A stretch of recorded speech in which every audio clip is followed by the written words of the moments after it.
Assalamualaikum warahmatullahi wabarakatuh.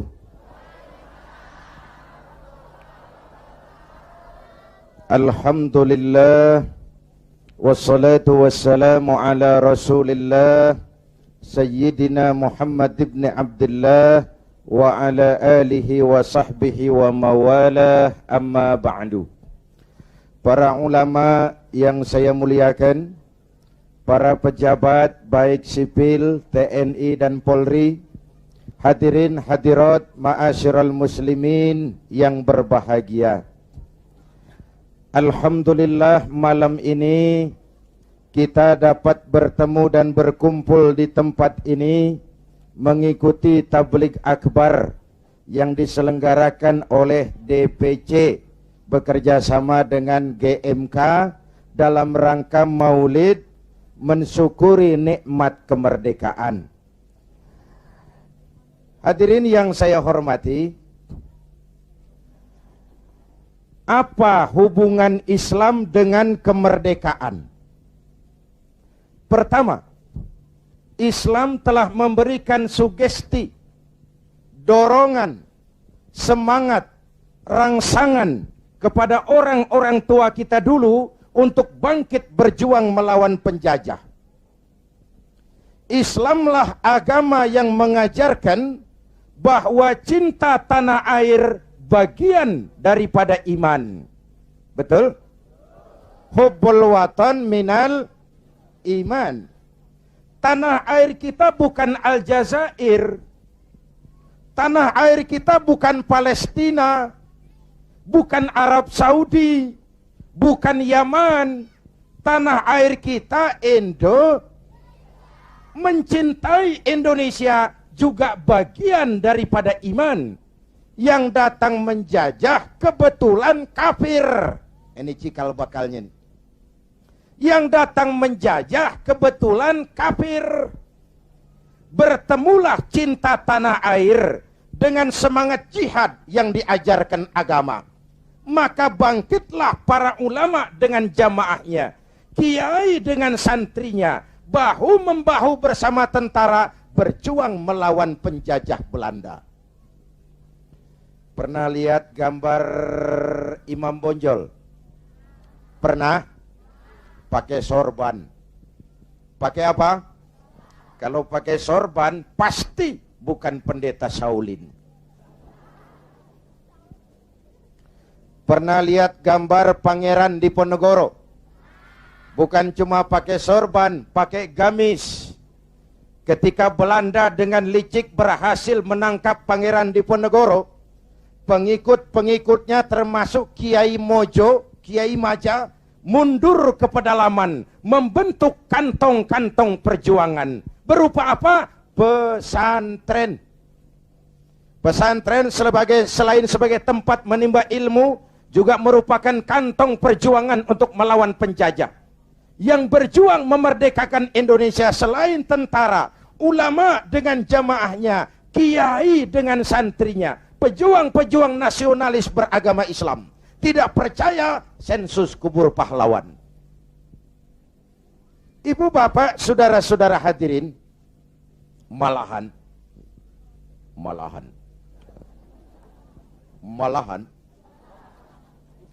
Bung Tomo, tokoh 10 November yang dikenal sebagai Hari Pahlawan, dalam satu pidatonya di Jakarta, saya ingat almarhum Bung Tomo pernah bilang begini. Ini pidato Bung Tomo, saya ulang. Andai kata tidak ada kalimat takbir, ini ucapan Bung Tomo. Andai kata tidak ada kalimat takbir, saya tidak tahu, kata Bung Tomo, dengan apa saya harus menggerakkan putra-putra terbaik bangsa untuk bangkit berjuang melawan penjajah. Begitu Allahu Akbar, semangat jihad menggelora. Belanda kecil, mati tiket ke surga. Coba pakai kalimat lain, nggak serem. Woi, perang, perang, malah mundur orang.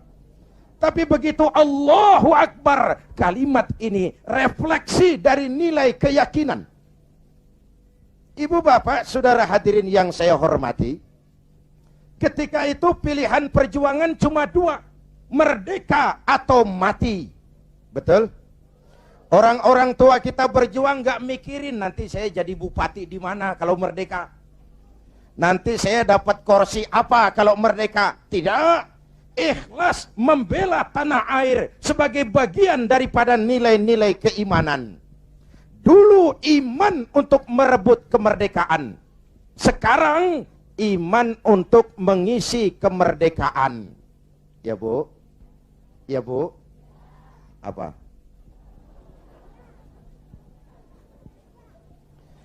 Kalau sekarang kita mensyukuri kemerdekaan, jangan pernah lupa. Kemerdekaan yang kita nikmati ini ditegakkan di atas keringat, air mata, darah, dan nyawa orang-orang tua kita yang mereka tidak sempat menikmati kemerdekaan negara ini. Jangan kotori darah mereka dengan togel, kata Ustaz tadi. Jangan kotori darah mereka dengan perbuatan tercela di atas republik tercinta ini.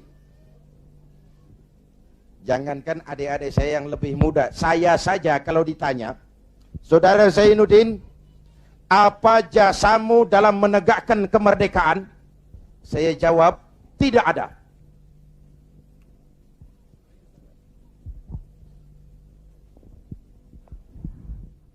Ngomong apa saya barusan? Hah? Kalau saya ditanya, Saudara Zainuddin, apa jasamu dalam menegakkan kemerdekaan? Saya jawab, tidak ada. Kenapa? Karena tahun 45 saya belum keluar. Itu saya. Tapi saya harus tahu diri dong. Kalau sekarang saya bisa minum air kelapa, itu karena orang-orang tua saya sudah nanam pohon kelapa. Betul? Nih adik-adik kecil nih, pernah minum air kelapa enggak? Pernah nanam pohon kelapa? Enggak pernah. Kalau sekarang kita menikmati indahnya merdeka, jangan pernah lupa. Kemerdekaan ini bukan hadiah Belanda, bukan kado Jepang, tidak turun dari langit laksana turunnya embun di waktu malam. Kemerdekaan tidak muncul hanya dengan simsalabim abragadabra. Kemerdekaan ini keringat, air mata, darah, dan nyawa orang-orang tua kita.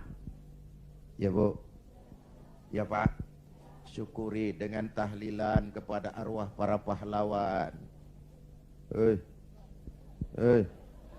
Agustusan ngiping sampai subuh. Tuh arwah para pahlawan gile, roh gua dijogetin.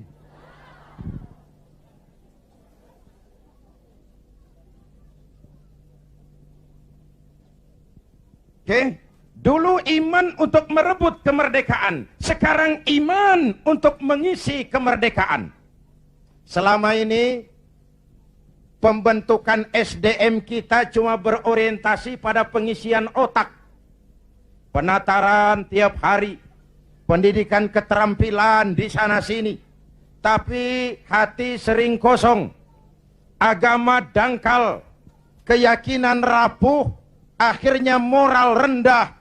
Pantas yang disuruh ngurus laut malah jadi bajak laut, yang disuruh ngurus hutan rame-rame jadi orang hutan, yang disuruh ngurus beras malah nimbun beras, yang disuruh ngurus hukum malah bikin hukum kayak pisau. Itu yang melukai rasa keadilan. Pantas muncul street justice, pengadilan jalanan, maling motor tangkap bakar.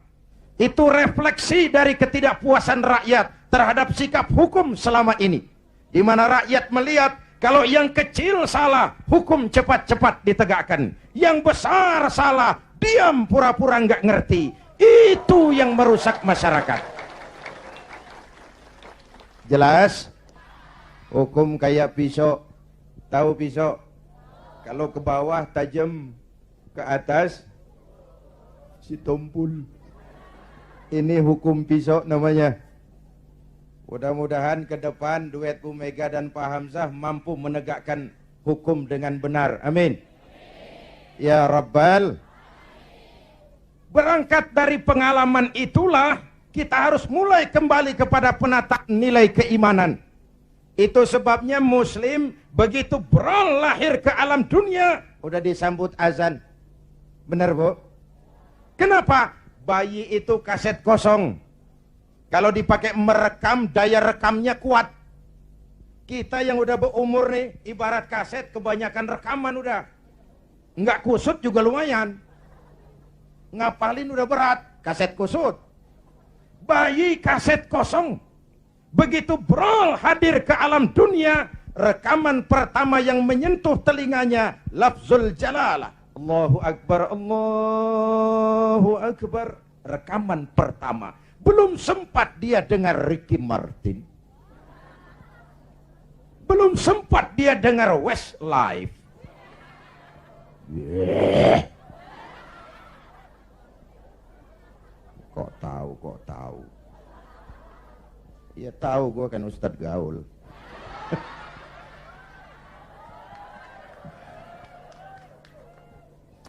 Suara pertama yang masuk telinganya Allahu Akbar, suara iman. Ya Bu, itu artinya apa? Pesan pertama orang tua, nak, kamu nanti boleh jadi tentara, tapi tentara beriman. Kamu boleh jadi polisi, asal polisi beriman. Jadi pejabat, pejabat beriman. Jadi pedagang, pedagang beriman. Jadi petani, petani beriman. Jadi nelayan, nelayan beriman. Jadi teknokrat, teknokrat beriman. Jadi seniman, seniman beriman. Jadi artis, artis beriman. Jadi maling. Nggak ada, mana ada maling beriman.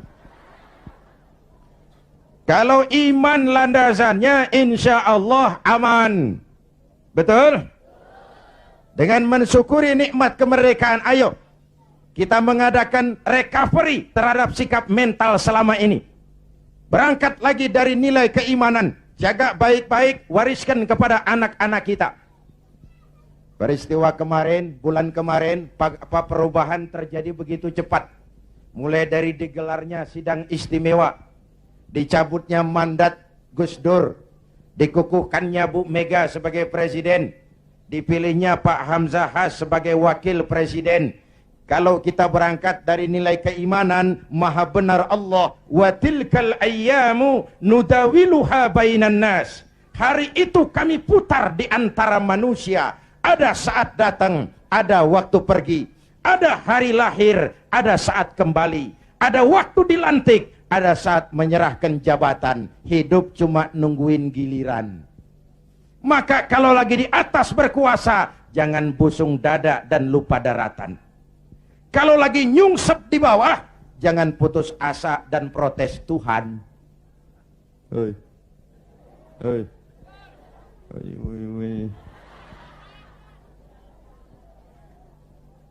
Ayo tetap husnuzon, baik sangka kepada Allah.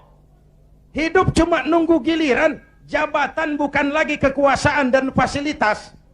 Jabatan sekarang kerja bakti, peras keringat, banting tulang, negara lagi sakit. Ekonomi terpuruk, keutuhan bangsa dalam ujian, dan rakyat menunggu perubahan. Betul?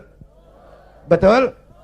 Kalau jabatan cuma dianggap kekuasaan, kalau jabatan cuma dianggap fasilitas, biasanya itu maling timba. Hei. Hei. Ini jabatan titipan, harta titipan, ilmu titipan. Namanya titipan kan sebentar. Jangankan harta Pak, roh nih, roh yang menyebabkan kita hidup, itu sekedar hak guna pakai. Nggak punya sertifikat, bodong. Sekedar hak guna pakai. Kalau yang punya mau ambil, inna lillahi wa inna ilaihi. Ruh saja nggak bisa kita pertahankan, apalagi jabatan, apalagi harta, apalagi hidup ini. Hadirin yang saya hormati, hidup cuma nunggu giliran. Jelas? Jelas? Satu, hubungan Islam dan kemerdekaan. Yang kedua, Iya, saya cuma ngelihat jam. Reseh amat sih. Udah dengerin aja dah.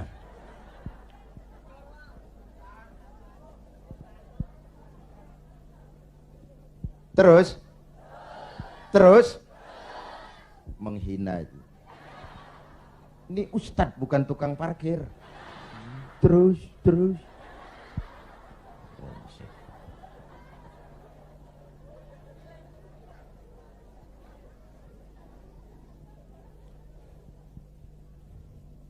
Yang kedua, setelah merdeka, kita mulai menata negeri ini, membentuk wawasan Nusantara dari Sabang sampai Merauke.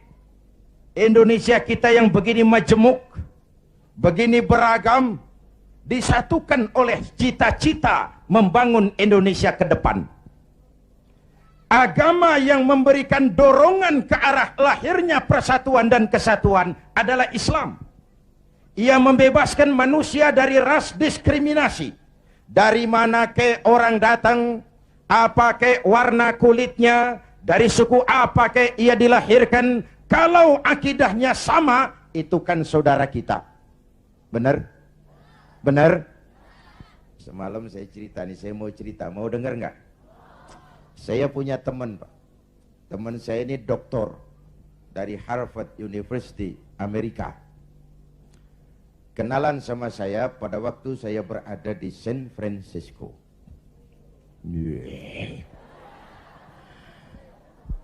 San Francisco tahu Bu kan? Tahu ya?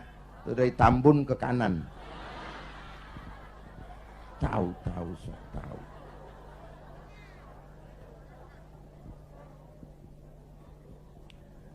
Satu hari teman saya si dokter ini bilang, orang Amerika, bule, Mr. Zainuddin, ya, saya kagum dengan negeri Anda Indonesia. Giliran saya kaget. Ada dokter dari Harvard. Harvard itu perguruan paling bergengsi di Amerika. Dia menyatakan kagum dengan Indonesia. Saya kaget. Loh, emangnya kamu sudah belajar tentang Indonesia ya? Sudah. Kenapa? Yuk kagum dengan Indonesia, kenapa saya bilang? Indonesia negara Anda, Mr. Zainuddin. Negara Anda besar. Dalam rangka mensyukuri kemerdekaan, kita bangga dulu jadi anak bangsa. Negara kita besar enggak? Masya Allah, Masya Allah. Republik Indonesia kita ini 17.000 pulau. 17.000 pulau. Allahu Akbar. Itu belum termasuk Pulau Gadung dan Pulau Gebang. Tambah 2 kalau itu masuk.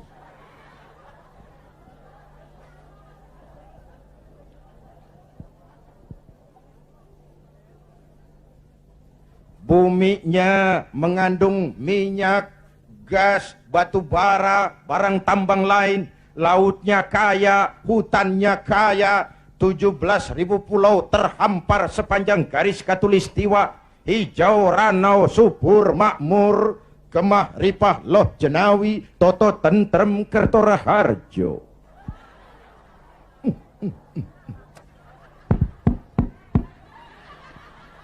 Negara besar.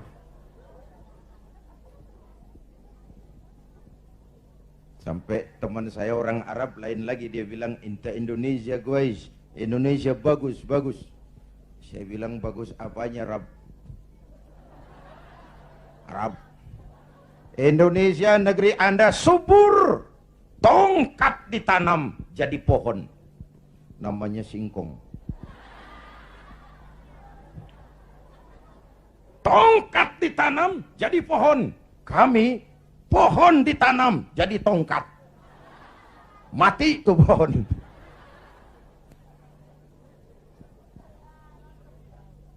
Negara besar. Terus apalagi yang kamu heran? Penduduk negeri Anda banyak. Kita rakyat Indonesia sekarang 210 juta. Itu SDM kita. Itu aset kita. 210 juta. Allahu Akbar. Konon menurut keluarga berencana nasional, di Indonesia ini tiap 1 menit lahir 8 bayi. Cuma karena Indonesia luas, nggak terasa. Coba jejer, serem. 1 menit 8, brol. Ini kan menyangkut sekolah yang harus kita siapkan, lapangan kerja yang harus kita sediakan, kesehatan yang harus kita pikirkan, pertumbuhan penduduk kan artinya itu. Pertumbuhan penduduk artinya lapangan kerja, sekolah, kesehatan. Ibu bapak hadirin yang saya hormati. Negara besar, penduduk banyak, agama macam-macam. Ini faktor ketiga. Di Indonesia paling banyak agama. Selain Islam, ada Kristen, ada Hindu, ada Buddha, ada Shinto, ada agama Majusi, pengikut Zoroaster, ada agama Kaharingan di Kalimantan. Jawa Tengah masih banyak aliran kebatinan, kejawen, golongan eling. Yang penting percaya kepada Tuhan yang Maha Esa. Berbudi luhur, berjiwa bersih, banyak-banyak bersamadi. Menyadari tentang hakikat sangkan paraning dumadi. Untuk mencapai manunggaling kaula Gusti.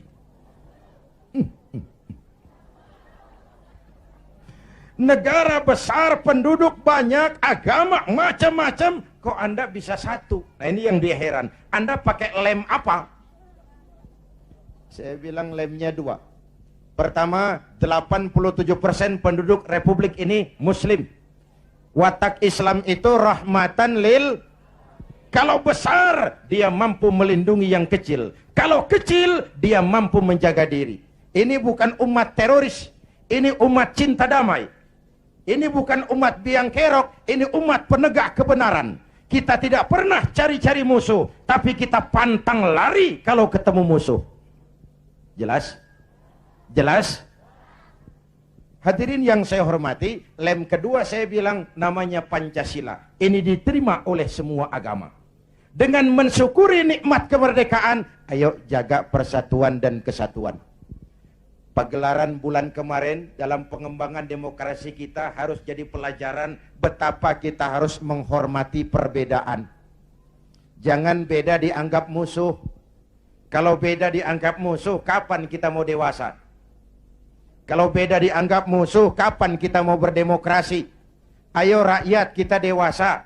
Jangan terjebak fanatisme sempit. Saudara senang Zainuddin, boleh. Fanatik sama Zainuddin, jangan. Kalau buat Pak Zainuddin benar atau salah, saya bela dengan darah saya. Goblok. Yang benar belain, yang salah dandanin. Kalau salah dibenerin juga, kita menjerumuskan orang namanya. Ya Bu, ya Bu, ayo rakyat kita objektif. Biar keluar dari dubur ayam. Kalau memang telur, ambil. Biar keluar dari dubur kiai, kalau kuning, kabur. Jangan lihat kiainya, lihat yang merojol apaan. Akur? Akur? Ayo kita ambil pelajaran. Sekarang kalau para elit di atas masih suka pada bertengkar, kita rakyat nggak usah ikut-ikutan. Jadi penonton yang baik sajalah. Waktunya keplok-keplok. Namanya juga elit bang. Siang dia bertengkar, malam makan bareng di hotel. Kita di kampung udah pada ngasak golok. Urusan apa? Benar? Benar? Sebaliknya elit di atas juga kudu sadar dong. Seperti saya bilang, di mana-mana juga kalau kebo berantem sama kebo, yang rusak rumput. Kebo berantem sama kebo, yang rusak rumput. Pemimpin bertengkar sama pemimpin, yang bingung pengikut. Di mana-mana sejak dulu kalau kebo berantem sama kebo, yang rusak rumput. Maka kita menghimbau kepada para kebo. Ya ini ngikutin bahasa doang. Kita menghimbau kepada para kebo, berhenti dah berantem supaya rumput tumbuh subur. Amin. Kita nih rakyat kecil udah capek. 3 tahun terpuruk, di atas namain, dijadiin address. Padahal kita pan rakyat kecil, tuntutan nggak banyak-banyak amat. Si amat aja yang banyak. Perangsanan saya Pak, kita nih rakyat kecil asal keadaan aman, bisa kerja, makan cukup, anak bisa sekolah, rapi urusan. Bener? Yang mau jadi presiden si amat, si baduk, bodo amat kita mah. Ya Bu, yang penting Pak keadaan aman, bisa kerja, makan cukup, anak bisa sekolah, rapi udah. Ada rezeki dikit, kawin lagi. Umpamanya ini, umpamanya.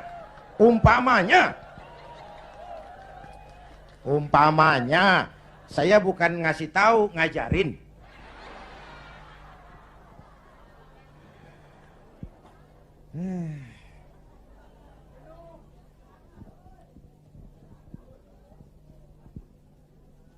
Ibu bapak, saudara-saudara hadirin, jadi mensyukuri nikmat kemerdekaan, jadilah lem perekat menjaga keutuhan bangsa. Kenapa?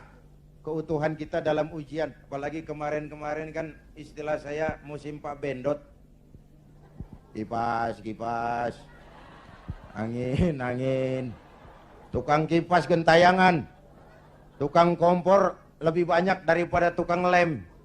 Angetin sono, sundut sini, panasin sono, bakar sini. Begitu kebakaran dia kabur, tepuk tangan, kita yang tekor. Hadirin yang saya hormati, padahal bangsa itu kayak gelas. Ini contoh. Contoh.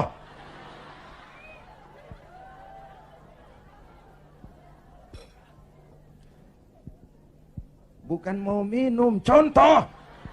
Usil aja, heran. Orang ngasih contoh kudu jelas. Contoh. Bu, ini gelas kalau pecah bisa ditambal nggak? Nah, bangsa kayak gelas bang. Begitu pecah nggak bakal bisa ditambal. Timur udah pisah dari Indonesia. Mimpi narik lagi Timur ke Indonesia. Mimpi. Kenapa? Gelas udah pecah, nggak bakal bisa ditambal. Uni Soviet gelas besar, negara besar, bersama Amerika jadi polisi dunia, dihantam glasnost yang kebablasan, Gorbachev terpental, Soviet pecah jadi negara kecil berkeping-keping. Tidak mungkin menyatukan lagi Soviet. Kenapa? Gelas udah pecah, nggak bakal bisa ditambal. Jelas? Jelas? Gue baru minum.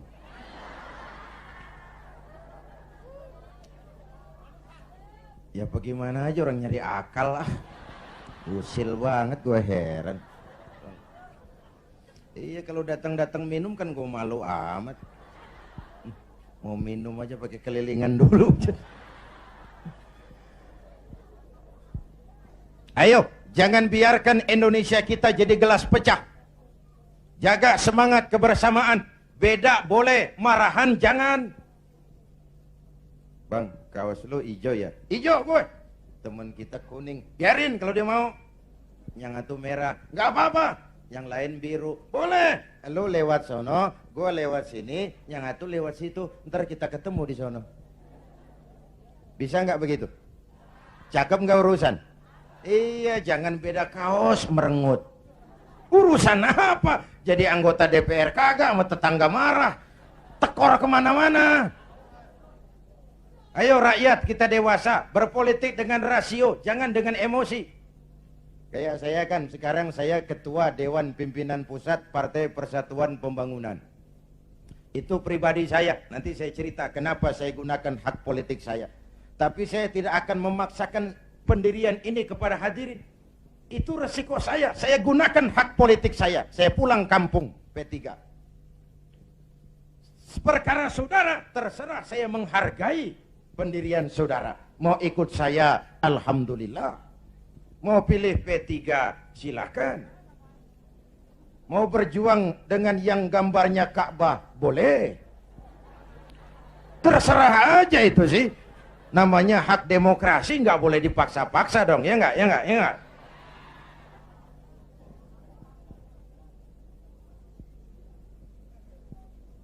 Jangan perbedaan dianggap permusuhan. Kerdil kita kalau beda dikit dianggap musuh. Udah capek kita bangsa ini terkontaminasi oleh dendam sejarah. Di zaman Bung Karno, yang tidak sesuai dengan Bung Karno dicap kontra revolusi. Lalu Bung Karno jatuh, muncul Orde Baru. Bung Karno dianggap Orde Lama. Di zaman Orde Baru, yang tidak sesuai dengan Pak Harto dianggap Orde Lama. Lalu Pak Harto jatuh, muncul lagi reformasi. Di zaman reformasi, yang tidak sesuai dengan keinginan kita segera diacap Orde Baru. Kapan mau selesai? Kalau naik ini, bantai itu, naik itu, sikat ini, terkontaminasi oleh politik balas dendam. Tidak akan selesai urusan bangsa.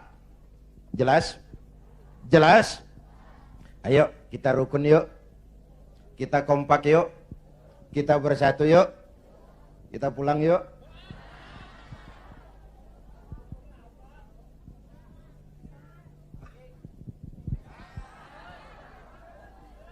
Sampai jam berapa nih?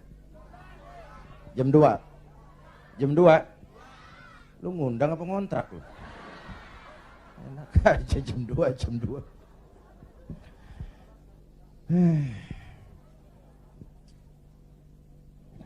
Malam ini saya hadir di sini. Saya nggak merasa sebagai tamu. Saya hanya keluarga datang dan bicara di tengah keluarganya. Bahwa saya lahir di Kebayoran, itu sih kebetulan. Saya nggak mesen. Terima jadi mau bilang apa?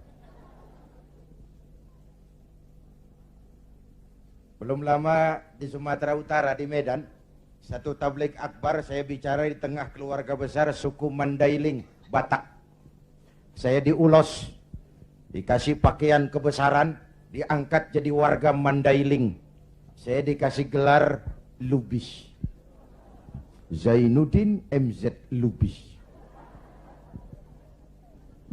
Saya maulid lagi ke Makassar bersama nelayan-nelayan Bugis. Mereka bikin acara gebyar maulid tradisional Bahari 2000. Kumpul tokoh-tokoh Bugis. Saya dipakein pakaian kebesaran, pakai badik. Saya diangkat lagi jadi warga Bugis oleh wali kota Makassar. Saya dikasih gelar Daeng Tojeng. Tojeng artinya yang benar. Daeng semacam Raden. Kalau dikumpulin nama saya udah lumayan panjang. Haji Daeng Tojeng Zainuddin MZ Lubis. Saya cuma mau bilang inilah Indonesia kita. Begini majemuk, begini beragam. Walaupun bineka, kita tetap tunggal. Nah, bagi kita umat Islam sudah dididik di masjid. Masya Allah, di daerah kita masjid saya bangga. Selalu penuh dengan sholat berjamaah. Terutama subuh.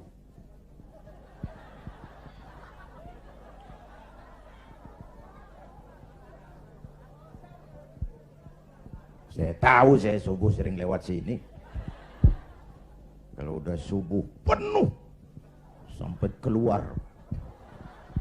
Nggak ada yang masuk.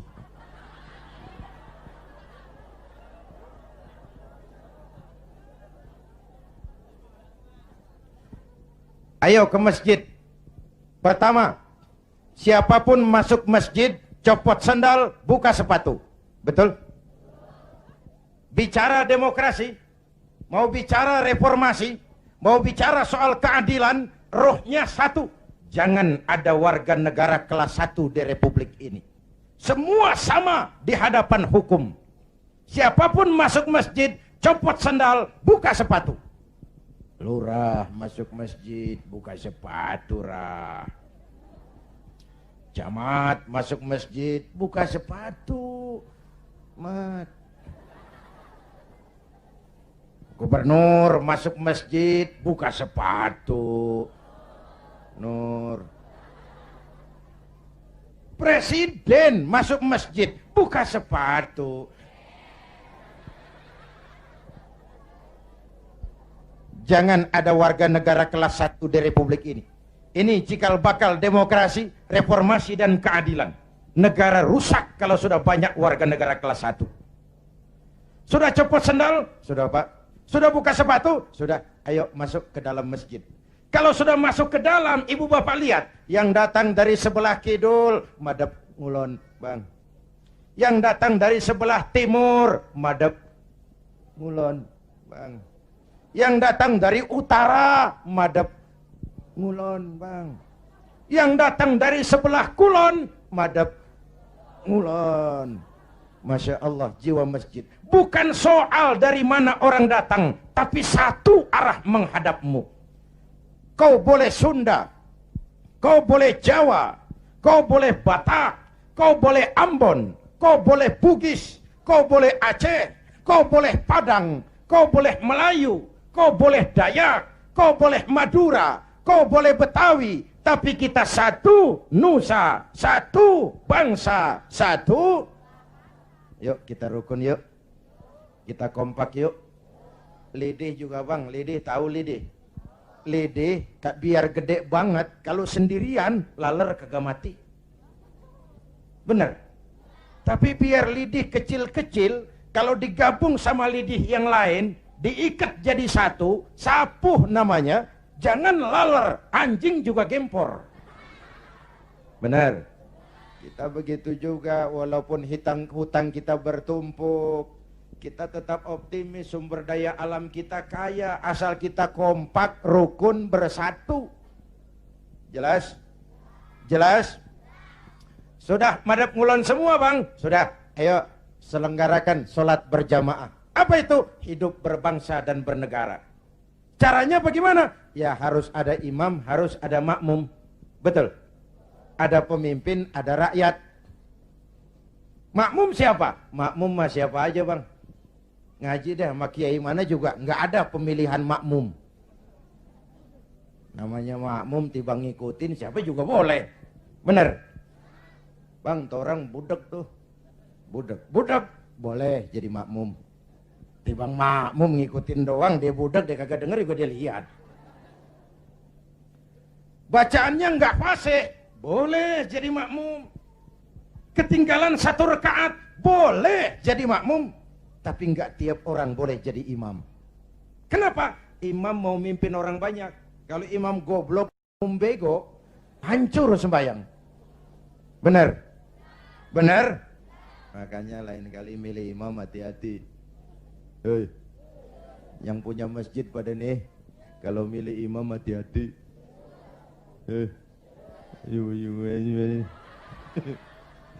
Saya pesan yang pada punya masjid, kalau milih imam hati-hati. Dulu pernah kejadian, ini karikatur, mau dengar nggak saya cerita? Dulu, tahun 1. Di kampung saya ada 3 orang goblok. Goblok tahu goblok bu? Bego. Bego tahu bego? Minum es ditiup. Dia kira ngebul panas kali.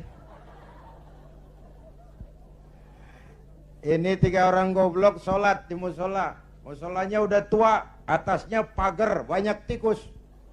1 jadi imam, 2 jadi makmum. Waktu tahiyat, at-tahiyatul mubarakatus salawatut tayyibatu lillah. Baru sampai atta, tikus jatuh. Pas di depan imam. Gede, botak. Profesor tikus. Imam lantaran kaget mau at-tahiyatul, atta, tikus jatuh. Rusak nggak sholatnya? Batal nggak? Kalimataini mutatabi'aini, 2 kalimat berturut-turut batal sholat. Temennya yang jadi makmum maksudnya mau negor pak. Bagus maksudnya mau negor. Tapi karena goblok, nggak ngerti konstitusi, nggak ngerti mekanisme bagaimana cara negor imam, nyolek. Lagi sembahyang nggak boleh ngomong gitu. Sudah berapa yang batal? 2. Yang 1 kan mestinya selamat. Nyaut. Untung gue diem aja. Dia ngobrol bertiga.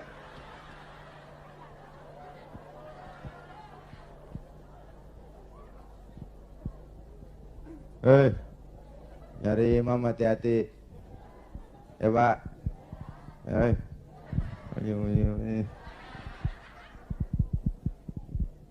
Itu sebabnya kalau sudah ada imam yang diajarin imam dulu. Pesan Nabi apa? Idza amma ahadukumun nas falyukhaffif. Kalau kamu jadi imam, ringankan solatmu, jangan terlalu panjang. Kenapa? Makmum nggak sama kekuatannya. Ada makmum yang tua renta, diri aja udah gemeter. Ada makmum yang punya darah tinggi, kalau sujud kelamaan palanya sakit.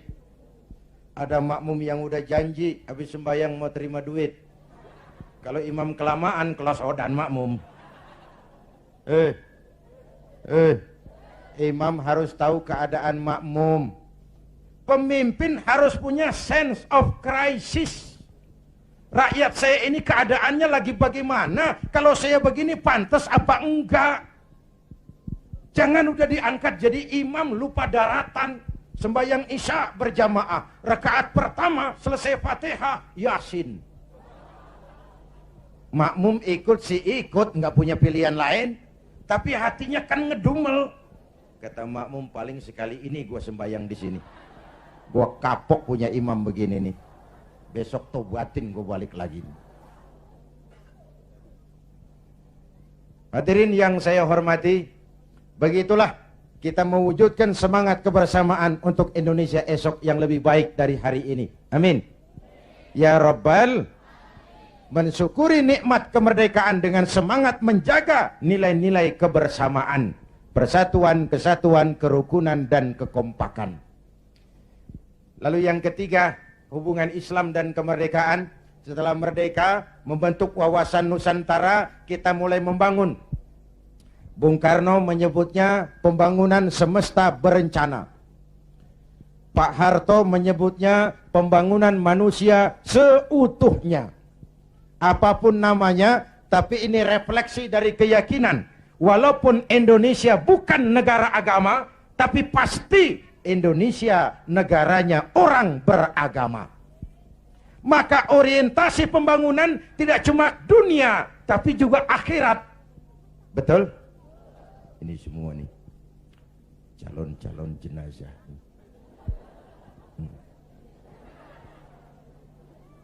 Tadi di awal saya bilang hidup cuma nunggu giliran, akhirnya giliran mati. Betul? Cuma kapan mati itu yang kita nggak tahu. Apakah nanti ibu-ibu duluan, saya belakangan? Kita nggak tahu, itu rahasia Allah. Mungkin juga malah saya yang belakangan, ibu-ibu duluan. Kita nggak tahu, itu rahasia Allah. Betul? Betul? Karena itu, dengan mensyukuri nikmat kemerdekaan, mari kita isi kemerdekaan ini membangun dunia, tapi untuk kepentingan akhirat. Ya Bu? Ya Pak? Ayo kita kompromi kepada Allah dengan memasyarakatkan istighfar, mengistighfarkan masyarakat. Kita memang rakyat kecil, tapi jeritan batin rakyat kecil, nurani rakyat kecil, mampu menggoyang aras. Hadirin yang saya hormati, hanya dengan wujud keseimbangan seperti itu, ada hidup sesudah mati, ada akhirat sesudah dunia, kita bisa berharap mencapai fid dunya hasanah wa fil akhirati hasanah. Ibu bapak hadirin, ini sekelumit tentang mensyukuri nikmat kemerdekaan. Nah sekarang saya mau bicara soal partai. Karena yang ngadakan ini DPC P3. Banyak pertanyaan. Mengapa makhluk bernama Zainuddin MZ, yang dulu katanya tidak kemana-mana tapi ada di mana-mana, kok memutuskan turun lagi ke panggung politik? Tentu ada asbabun nuzul. Ini saya mau cerita asbabun nuzul. Saya mulai berkenalan dengan politik lebih dulu daripada menjadi mubalik. Tahun 71 saya sudah ikut politik praktis. Waktu itu saya jadi juru kampanye Partai Nahdlatul Ulama. Pemilu pertama di zaman Pak Harto yang diikuti oleh 11 partai. Ini historisnya nih. Tahun 74 terjadi fusi 4 partai Islam, NU, Parmusi, PSII, Perti, melebur jadi satu. Terjadi fusi. Lahirlah Partai Persatuan Pembangunan. Asasnya Islam, lambangnya Ka'bah, hasil istikharah Hadratus Syekh Kiai Haji Bisri Samsuri, Rais Suriah Nahdlatul Ulama waktu itu, yang adalah kakeknya Kiai Haji Abdurrahman Wahid. Maka pemilu tahun 77 dan 82, selain duduk di MPC, saya tetap kampanye buat Partai Persatuan. Duet sama Haji Roma Irama waktu itu, di zaman galak-galaknya Golkar. Tahun 77-82 Bu, kalau berangkat kampanye itu pamitnya pamit mati. Itu zaman-zaman Amir Mahmud, Amir Murtono, dan Amir-Amir lain itu. Nyawa taruhannya, padahal calon anggota DPR bukan, apalagi calon menteri, digaji kagak. Itu yang namanya panggilan jiwa. Karena partai ini asasnya Islam. Tujuannya amar ma'ruf nahi munkar, untuk kemaslahatan bangsa dan negara. Kenapa? Negara ini kan kayak kapal, Pak. Kapal laut. Orang naik kapal laut kelasnya nggak sama. Ada yang di dek kelas 1, kelas 2, ada yang kamarnya di bawah. Kalau yang dapat kamar di bawah perlu air, dia kudu ke atas. Lewat tangga, jalan jauh, capek, keringetan. Potong kompas. Ngapain gua ke atas jauh-jauh, air dekat banget, cuman dibatasin dinding kapal. Gua bor aja nih kapal nih. Ntar air masuk kamar-kamar gua udah bayar pakai duit gua, yang ngebor juga gua, orang lain jangan ikut campur. Kalau didiemin kapal dibor, bocor nggak? Mula-mula sedikit, makin lama makin banyak, makin sulit dikendalikan. Akhirnya kapal miring, tenggelam. Kalau kapal tenggelam, yang mati yang ngebor doang. Hah? Seluruh penumpang kapal ikut tenggelam karena satu ngebor.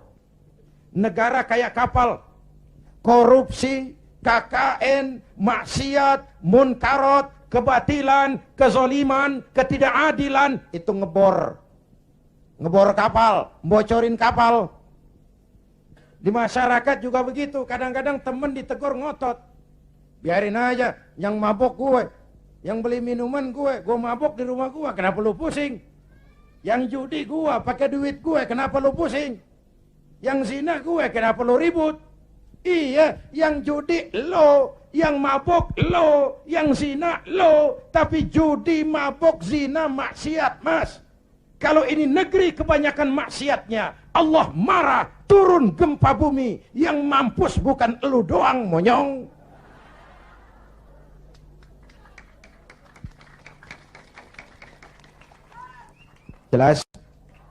Jelas? Iya, kalau kita makan nangka kena getah sih resiko. Enggak makan nangka kena getah, sial namanya. Jelas? Nah, singkat cerita, lalu tahun 83-84 diundangkan asas tunggal Pancasila.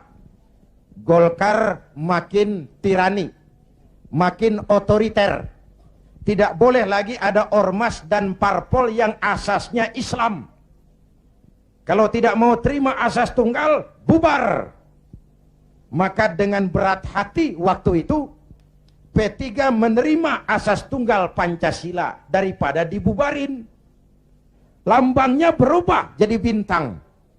Betul? Masih ingat? Saya protes waktu itu kepada guru saya, Hadratul Mukarram Kiai Haji Dr. Idham Khalid. Ini nanti soal silsilah, Pak.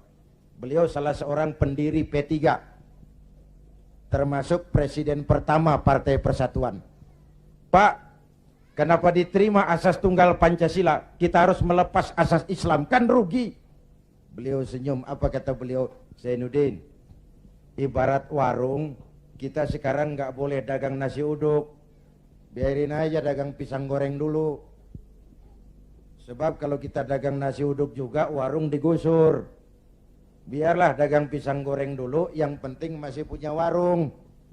Nanti kalau keadaan aman kita dagang lagi nasi uduk. Ya, Masya Allah, orang tua bijaksana. Tapi saya sudah kadang frustasi. Apa artinya lagi berpolitik kalau asasnya tidak Islam? Maka sejak tahun 84 saya mengundurkan diri dari panggung politik. Saya konsentrasi penuh kepada dunia dakwah. Ketika itulah lahir prinsip saya tidak kemana-mana, tapi saya ada di mana-mana. Itulah politik dakwah. Itu politik dakwah. Kenapa? Waktu itu Golkar kejam, Pak. Tidak boleh ada bunga indah tumbuh di luar istana. Tidak boleh ada bunga indah tumbuh di luar istana. Maka saya harus ngatur strategi supaya saya bisa dakwah ke sana dan kemari. Saya lahirkanlah prinsip tidak kemana-mana, tapi ada di mana-mana. 97, ini cerita singkat. Mulai terjadi krisis moneter. Rupiah kita anjlok, dolar naik ke langit. Ya Bu? Ya Bu? Dari 2.500 dolar sampai 17.200, bagaimana nggak kolab? Akibat krisis moneter muncul yang lebih makro, krisis ekonomi. Sampai sekarang kita masih ngerasain, ya Bu, perusahaan besar ambruk, konglomerat terpuruk, hutang numpuk, pejabat ngantuk, PHK di mana-mana. Lapangan kerja sulit, pengangguran meningkat, kemiskinan naik, kriminal menjadi-jadi, harga-harga kebutuhan tiap hari berlomba dan membumbung. Ini ibu-ibu di dapur kan ngerasain bener. Ya Bu, tadi udah ditanya tuh mau Ustadz kita, beras naik enggak? Naik. Minyak, kecap, bapaknya anak-anak. Pikir dulu baru nyaut, naik.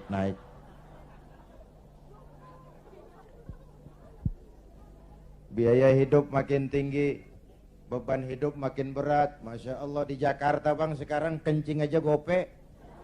Bener, kencing gope. Teman saya ngasih duit ribuan, gak ada kembaliannya, disuruh kencing lagi. Orang udah tiris bagaimana ngeluarinnya. La haula wa la quwata illa billah.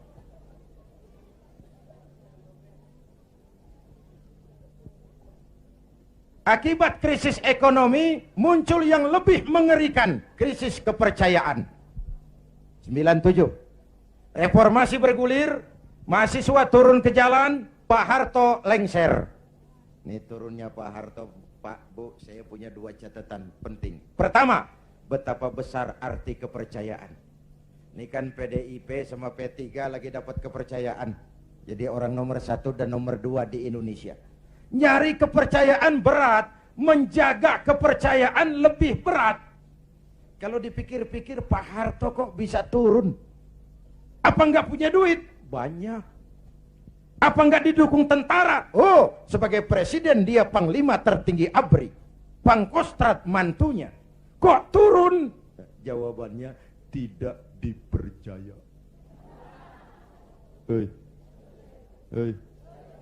Tidak dipercaya. Nih pelajaran nih. Nggak punya duit bisa minjam, nggak punya beras bisa minta, nggak dipercaya turun. Betul? Luar biasa kepercayaan itu. Ibu-ibu dari sore mau duduk besini, nggak minum, nggak makan, kan karena percaya sama saya. Bener? Entah lo nggak percaya, gue bacok. Bener Bu, kepercayaan penting. Orang kayak Saddam Hussein, orang kayak Muammar Gaddafi, orang kayak Fidel Castro, secara ekonomi diembargo habis-habisan oleh Amerika, dikucilkan dari pergaulan internasional. Tapi Saddam tetap mimpin Irak, Gaddafi tetap mimpin Libya, Castro tetap mimpin Kuba. Kok bisa? rakyat percaya sama pemimpinnya. Hei, hei, rakyat percaya. Rakyat percaya. Ya Bu? Ya Pak? Kalau nggak dipercaya udah berapa dah? Ini. Itu catatan pertama. Catatan kedua, dengan segala kelebihan dan kekurangannya, Pak Harto masih menjaga keutuhan bangsa. Ya udah, kalau nggak dipercaya saya turun. Nggak usah sidang istimewa, ongkosnya mahal. Pak Harto juga nggak nakut-nakutin rakyat. Ntar kalau saya turun Jawa Tengah merdeka. Enggak. Pak Harto juga nggak ngumpulin pendukung. Kalau mau masih banyak pendukungnya. Tapi keutuhan bangsa lebih penting daripada kepentingan pribadi. Itu sosok negarawan. Jelas? Turun Pak Harto, naik Pak Habibie. Habibie ini menurut saya the right man in the wrong time. Pemimpin yang baik tapi muncul pada waktu yang salah. Kenapa? Pak Habibie berhasil menekan dolar dari 17.000 ke 6.000. Itu prestasi ekonomi. Orangnya demokrat, kalau dihujat senyum. Dia masuk gedung DPR, dia senyum.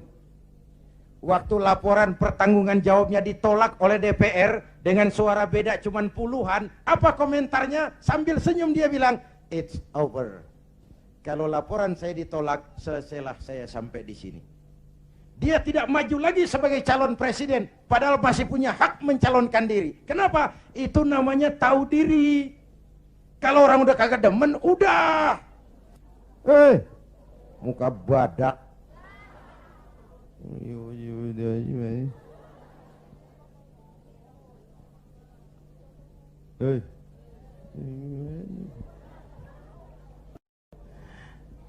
Ibu bapak hadirin. Nah, setelah reformasi bergulir, muncul begitu banyak partai.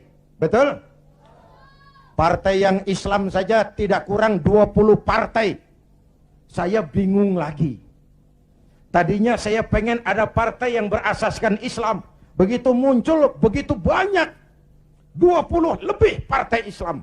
Termasuk yang tidak punya anggota. Papan nama. Makanya saya tetap tiarap. Lalu tahun 99 diadakanlah pemilihan umum. Diikuti 49 partai. Innalillahi wa inna ilaihi raji'un. 49 partai, termasuk 20 lebih partai yang asasnya Islam. Saya bingung. Ini mana teman, mana lawan. Maka pemilu 99 saya tetap tiarap. Istri dan anak-anak saya turun kampanye.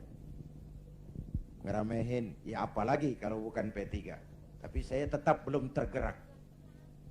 Selesai pemilu, terbentuklah MPR dan DPR. Kemenangan rankingnya PDIP juara 1, Golkar juara 2, P3 juara 3, disusul PAN dan PKB. Menjelang sidang umum itulah saya kepada sekretaris minta dihubungkan untuk bicara dengan Pak Hamzah Has. Tolong, saya mau bicara sama Pak Hamzah. Bicara lewat telepon. Akhirnya kata Pak Hamzah, begini sajalah. Kalau Kiai mau ketemu saya, jangan Kiai ke rumah saya. Biar saja, saya saja yang ke rumah Kiai. Maka Pak Hamzah Has pun datang ke rumah saya. Belum wapres waktu itu Pak. 3 kali pertemuan di rumah saya bilang, Pak Hamzah, saya ini merasa berdosa. Kenapa partai Islam kok cuma juara ketiga? Kenapa partai Islam tidak diminati oleh orang Islam sendiri? Analisisnya macam-macam. Mungkin ada yang tidak mengerti kalau agama dan politik tidak terpisah. Mungkin ada yang berpaham sekuler, Islam yes, partai Islam no. Mungkin juga karena kita tidak bisa menjual program-program kepada rakyat yang menyentuh kehidupan rakyat. Saya memutuskan saya mau pulang kampung Pak. Pak Hamzah, alhamdulillah saya bersyukur, inilah permohonan saya kepada Allah selama ini. Tapi saya bilang tolong jangan diumumkan Pak. Ini mau sidang istimewa, sidang umum. Nanti dikira saya mau cari popularitas. Dikira saya mau cari jabatan. Tidak. Saya jadi apa itu tidak penting. Yang penting saya bisa ikut membesarkan partai yang berasaskan Islam. Itu saja niat saya. Hadirin yang saya hormati, kemudian saya diangkat jadi ketua Majelis Pertimbangan Lajnah Syura Ulama'il Ka'bah. Lalu ketika Rakernas, lahirlah rekomendasi, saya ditempatkan sebagai salah seorang ketua Dewan Pimpinan Pusat Partai Persatuan Pembangunan. Jadi saya bilang selama ini saya dakwah, ya ayyuhalladzina amanu dkhulu fis-silmi kafah. Hai orang-orang beriman, masuklah ke dalam Islam secara utuh. Jangan masuk Islam separuh-separuh. Kalau Islam katamu, Islamlah cara kau berdagang, Islamlah cara kau bertetangga, Islamlah cara kau berumah tangga, Islam jugalah cara kau berpolitik. Jangan masuk Islam separuh-separuh. Ya Bu, ya Bu, Bu, jawab yang jujur. Kalau masuk separuh-separuh enak enggak? Tuh kan ngeres aja kan pikiran. Tetapi saya tetap pada orbit saya. Saya tidak akan meninggalkan tugas dakwah. Dan saya bersyukur, sekalipun saya terjun kembali ke dunia politik, dakwah saya tetap berlangsung. Undangan nggak kurang, malah makin sibuk ngatur. Saya bersyukur ya Allah, kalau begitu mudah-mudahan umat bisa menerima saya pulang kampung. Dan kalau sekarang P3 pada kabinet ini mampu meraih wakil presiden, kenapa tidak pemilu tahun 2004 kita raih kursi presiden? Asal konstitusi, kan sah saja orang punya cita-cita toh. Nah sekarang partai gurem yang kagak dapat suara aja pada minta kursi menteri. Ini tukang kursi lagi laris nih. Partai gurem yang kagak dapat pemilih pakai minta kursi juga, emang urusan apa? Kursi laku banget. Dianggap kapling pembagian rezeki. Innalillahi. Ini kerja bakti. Peras keringat, cuci piring. Negara lagi bangkrut. Indonesia lagi sakit. Ibu Pertiwi meratap berlinang air mata. Kalau cuma pada mau cari rezeki, maling tembak lagi tuh. Negara makin terpuruk. Ibu bapak hadirin yang saya hormati, karena itu kita doakan Bu Mega dan Pak Hamzah mampu melaksanakan amanat rakyat. Amin. Ya Rabbal Alamin. Dan kita semua rakyat tetap menjaga kebersamaan, persatuan, kerukunan, dan kekompakan. Perbedaan jangan dianggap permusuhan. Justru ciri demokrasi kemampuan memanage konflik, bukan menghilangkan konflik, tapi memanage konflik menjadi kekuatan untuk membangun ke depan. Hadirin, inilah sekelumit yang dapat saya sampaikan malam ini.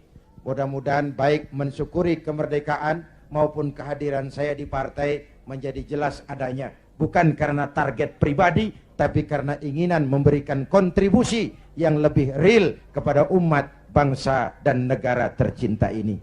Terima kasih atas segala perhatian. Mohon maaf atas segala kekurangan. Jumpa lagi di lain kesempatan. Usikum wa nafsi bitaqwallah. Wassalamualaikum warahmatullahi wabarakatuh.